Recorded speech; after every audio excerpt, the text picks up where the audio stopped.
Ako po si Isabel Alvia at ito ang aking AP assignment.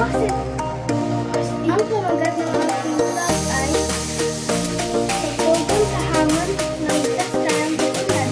Hamon ito ay malaking tayo ng basura na nagpunta sa landfill. Pero may tugon. Ito po ay mag-reduce, reuse at recycle. Ang aking ginagawa ay segregate ng aking basura. Ang isa pang tugon ito ay pulutan ng papel. Huwag itong itapon kaagad. Okay, so na-segregate na natin ito. Ngayon, ating itapon sa malaking trash bin sa gawas.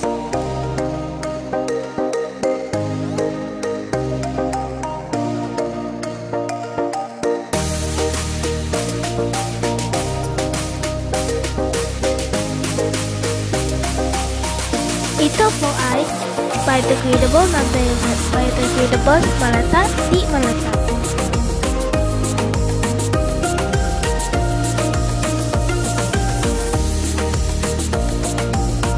Atong ilabay dito sa tamang lagayanan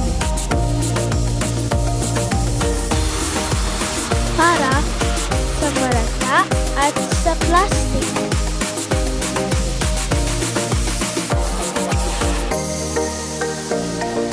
Tapos paghugas ng kamot, i-off ang tubig at ang sugat. Ang aking buhaton sunod ay i-off ang light at i-open ang curtains para mag-save ng energy.